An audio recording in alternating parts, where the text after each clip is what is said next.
नमस्कार, स्वागत है आपका हमारे चैनल पर। संजय राउत को पात्रा चौल घोटाले में 8 घंटे की पूछताछ के बाद ईडी ने गिरफ्तार कर लिया है और अब संजय राउत को पीएमएलए कोर्ट में पेश किया गया है ईडी की तरफ से। इस पूरे मामले को लेकर बात करते हैं। हमारे साथ मौजूद हैं सुप्रीम कोर्ट से जाने माने एडवोकेट अश्विनी दुबे सर से जानते हैं इस पूरे मामले को लेकर और जो विपक्षी पार्टियां लगातार केंद्रीय एजेंसियों पर सवाल उठा रही हैं इस पूरी कार्यवाही को लेकर, इस पूरे मामले पर भी बात करेंगे सर से। सर, किस तरीके से देख रहे हैं संजय राउत की गिरफ्तारी हो चुकी है पात्रा चौल घोटाले में, जो कि मामला काफी ज्यादा पुराना है, पर 8 घंटे की पूछताछ के बाद ये गिरफ्तारी की गई है। देखिए, अभी जो ईडी के पास प्रथम दृष्टया एविडेंसेस हैं, उन एविडेंसेस के मुताबिक ईडी को लगा कि संजय राउत उसमें one of the prime accused हो सकते हैं।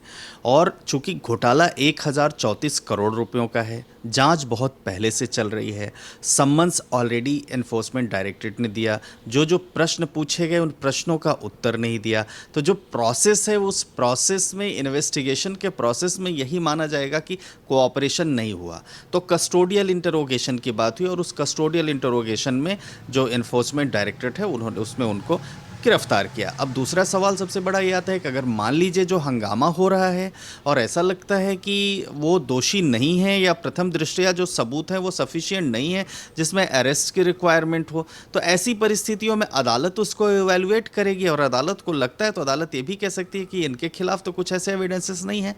लेकिन रही बात अरेस्ट की, तो अरेस्ट की पावर एनफोर्समेंट डायरेक्टरेट के जो पावर्स हैं और पीएमएलए एक्ट है उसके डोमेन में हैं और उसके मुताबिक ये कोई आज का मसला नहीं है कि ऑल ऑफ ए सडन कोई रेड हुई और रेड होने के बाद जाकर के अरेस्ट किया।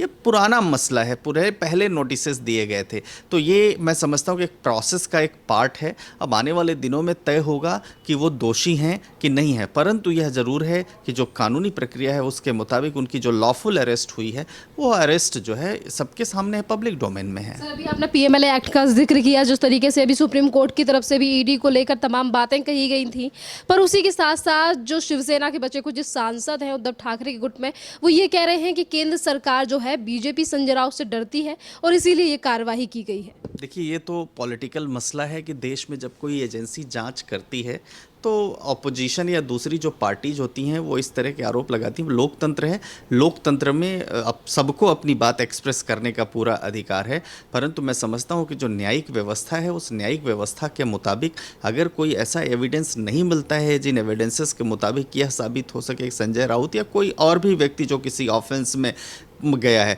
तो अदालतें उसको बरी करती हैं। अदालतें उन सबूतों को जो है अगर वो सफिशिएंट नहीं होते हैं तो उस व्यक्ति को बरी करती हैं। लेकिन एक बात ज़रूर है कि प्रोसेस जो है पनिशमेंट नहीं होना चाहिए, इस बात को देखना है। अच्छा, दूसरा क्या, सुप्रीम कोर्ट की बात की, सुप्रीम कोर्ट ने अपने जजमेंट में खास तौर पर पीएमएलए की जो पावर्स थी और प्रोसेस ऑफ अरेस्ट था और उसके अलावा जो मनी ट्रेल को डिसाइड करने, जो प्रोसीड्स ऑफ क्राइम की बात थी, उसको जो है कोर्ट ने पाया कि जो एक्ट में प्रोविजंस हैं वो बहुत ही वेल अप टू डेट है और वो प्रोविजंस की किसी तरह की रिक्वायरमेंट नहीं है कि उनको दोबारा से रिव्यू किया जाए। तो ये जो अभी की अरेस्ट है वो अरेस्ट जो एक्ट है, एक्ट के मुताबिक है और अपोजिशन या दूसरी जो पार्टीज़ हैं उन पार्टीज़ को अपने पॉलिटिकल बातों को कहने का पूरा अधिकार है, परंतु अदालती प्रक्रिया के ऊपर इसका कोई फर्क नहीं पड़ता है। सर, ये मामला जो है पात्रा चौल का, ये मामला काफ़ी ज़्यादा पुराना है। आज अगर इस पूरे मामले को लेकर गिरफ्तारी की गई है तो ये क्यों कहा जाता है कि ईडी ने जानबूझ के ये मामला किसी पार्टी के कहने पर खोला है? अगर मामला इतना ज़्यादा पुराना है तो ईडी तो कभी भी जांच कर सकती है ना। देखिए, वो जांच का एक प्रोसेस होता है। एजेंसी कौन सा रूप, किस रूप में जांच करती है वो एजेंसी के ऊपर है, वो एक्ट में जो डिफाइंड होता है उसके मुताबिक करती हैं। और जब कोई इस तरह के बड़े, क्योंकि ये छोटे केसेस नहीं है, देश की टॉप प्रीमियर एजेंसी इस मामले की जांच कर रही है और जब प्रोसीड्स ऑफ क्राइम की बात होती है और वो बहुत सारे एविडेंसेस होते हैं, बहुत सारे लोग होते हैं, मनी ट्रेल होती है, बहुत सारे लिंक्स को पढ़ना होता है, तो एजेंसी अपने हिसाब से वो जांच करती है। तो जब एजेंसी को जिसकी ज़रूरत होती है उसके मुताबिक एजेंसी जो है, जो कोई भी एजेंसी है वो उस समय अरेस्ट करती है। देखिए, एकदम से कोई अरेस्ट इस देश में नहीं होता, क्योंकि संवैधानिक व्यवस्था के मुताबिक हर व्यक्ति को यह भी अधिकार है कि बिना किसी कारण उसको अरेस्ट नहीं किया जाता। तो कारण है कि नहीं है और वो कारण तर्क सम्मत, कानून सम्मत है कि नहीं है, ये बातें भी निर्धारित करना पड़ता है। और वो जो अरेस्ट होती है वो अरेस्ट भी एजेंसी ही निर्धारित करती है कि ज़रूरत है कि नहीं है। तो जब तक अरेस्ट करने भर के लिए उतने मुकम्मल सबूत नहीं आ पाते हैं, तब तक जो है ऐसी अरेस्ट नहीं होती। तो मैं समझता हूँ कि इसके पहले भी ईडी की जांच चल रही थी और उस जांच में ईडी तमाम वो सबूत जुटाने की कोशिश कर रही थी, और जब वो सारे सबूत ऐसे आ गए जिसके मुताबिक प्रथम दृष्टया ऐसा लगा कि इनके खिलाफ जो आरोप हैं वो आरोप अभी की परिस्थिति में गिरफ्तारी के लिए ज़रूरी है, तो वो इन्फोर्समेंट डायरेक्टर ने ऐसा किया। सर, ईडी ने कल छापेमारी संजय राउत के घर पे की थी, तो 11 लाख से ज़्यादा कैश मिला है। उसको लेकर शिवसेना के जो सांसद हैं, संजय राउत के जो भाई हैं सुनील राउत, वो ये कह रहे हैं कि अयोध्या के दौरे के लिए ये पैसे रख रखे थे और ये पैसा कोई वैसा पैसा नहीं है जिसको लेकर ईडी ने गिरफ्तारी की है। देखिए, अगर पैसे का सोर्स पता चल जाता है कि किसी ने अपने बैंक से पैसा निकाला, किसी ने किसी को दिया पैसा, तो वो सोर्स पता चल जाता है और सही अगर लॉफुल सोर्स आप बताते हैं तो कहीं कोई प्रॉब्लम नहीं है। लेकिन अगर वो पैसे का कोई सोर्स नहीं है, कहाँ से आया, तो निश्चित तौर पर ऐसा माना जाएगा कि वो अनलॉफुल सोर्सेज से कमाया हुआ पैसा है। तो अब अदालत को, जो एनफोर्समेंट डायरेक्टरेट है, एनफोर्समेंट डायरेक्टरेट ने सोर्स पूछा होगा कि ये 11 लाख रुपए कहाँ से आए। उसका कोई तर्कसम्मत जवाब नहीं दो, क्योंकि ये कह देना कि पार्टी फंड के पैसे हैं वहाँ के लिए, तो ये भी बताना पड़ेगा किसने उस फंड में कितना दिया, किस व्यक्ति ने कितना पैसा दिया। अगर आप वो बता देते हैं और वो व्यक्ति भी कह देता है कि दिया है, क्योंकि ये तो एक चेन है। देखिए, एक जगह से शुरू होती है तो दूसरी जगह खत्म होती है। तो ऐसा तो है नहीं कि आपने किसी और के ऊपर डिस्चार्ज कर दिया और वो व्यक्ति जो है फिर वो अगर मना कर देता है तो आप जो है फिर दोषी नहीं होंगे। लेकिन ये है कि अगर पैसे की बात है तो एक जो ट्रेल है पूरी, संजय राउत जी के पास पैसा कहाँ से आया, संजय राउत जी ने जिन लोगों का नाम ले रहे हैं उन लोगों के पास कहाँ से आया, तो ये सारी बातें एजेंसी देखती है। तो अगर वो नहीं जवाब दे पाए होंगे तो निश्चित तौर पर उसको अटैच किया होगा। सर, पात्रा चौल मामले की बात करें तो इस पूरे घोटाले में 2020 में संजय राउत की बीवी वर्षा राउत को भी समन भेजा गया था। उनसे भी 2 बार ईडी ने पूछताछ की थी। अब अगर संजय राउत की गिरफ्तारी हो चुकी है तो क्या ये जो जांच है ये उनके घर परिवार या पार्टी के और नेताओं तक पहुंच सकती है? क्योंकि मामला काफ़ी ज़्यादा पुराना है। जिस समय पर संजय राउत का जो रिश्ते निकल कर सामने आए, सत्ता में थे संजय राउत। देखिए, जो ECIR रजिस्टर हुए उसमें जितने भी लोग, इसीलिए ये हाई प्रोफाइल केसेस को जांच करने के लिए इतनी टॉप की प्रीमियर एजेंसी इसीलिए इन्वॉल्व होती है, और जिसमें बड़े ही एक्सपर्ट टॉप के होते हैं देश के, तो वो इसीलिए इस बात को जांच करते हैं कि और कौन कौन से लोग इसमें मनी लॉन्ड्रिंग के एक्ट में इन्वॉल्व थे। तो अगर उनका नाम आता है तो उनसे भी पूछताछ होकर के अगर ऐसा लगता है कि उनकी भी गिरफ्तारी की ज़रूरत है तो गिरफ्तारी होगी। क्योंकि आप ये देखिए कि पैसा अकाउंट में आना और ईडी के सम्मन्स के बाद वो पैसा वापस जाना, ये साबित करता है कि कहीं ना कहीं जो है इन्वॉल्वमेंट है। कि किसी कंपनी से पैसा क्यों आएगा, या तो आप ये बताइए कि आपने उस कंपनी से लोन लिया है तो डिस्क्लोज करिए, और आया तो आप उसको ट्रांसफ़र आपने किया तो ट्रांसफ़र किया तो, और उस कंपनी के खिलाफ ऑलरेडी जो है जांच चल रही है और ट्रांसफ़र आपने तब किया जब ईडी ने ऑलरेडी नोटिस सर्व किया।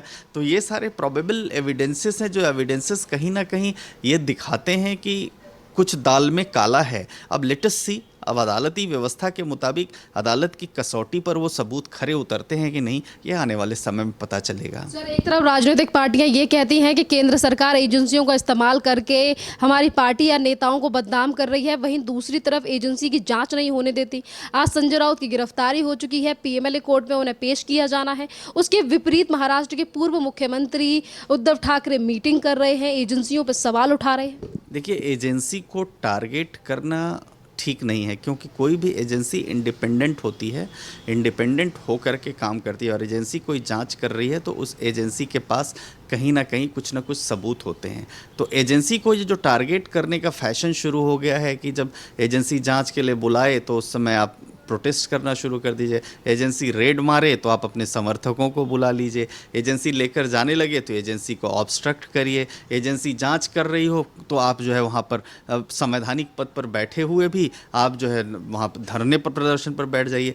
तो इस तरह से अगर एजेंसीज़ को टारगेट करना शुरू करेंगे तो मैं समझता हूँ कि न्यायिक व्यवस्था और जो कानूनी व्यवस्था उस देश में नहीं बचेगी। एक जनरल सी बात समझिए कि जब CBI 2G घोटाले की जाँच कर रही थी और उस समय तमिलनाडु में DMK की सरकार थी, इन्हीं की सरकार थी, करुणानिधि जी मुख्यमंत्री थे, तो क्या उस समय जब CBI जांच करने गई तो उन्होंने प्रोटेस्ट किया?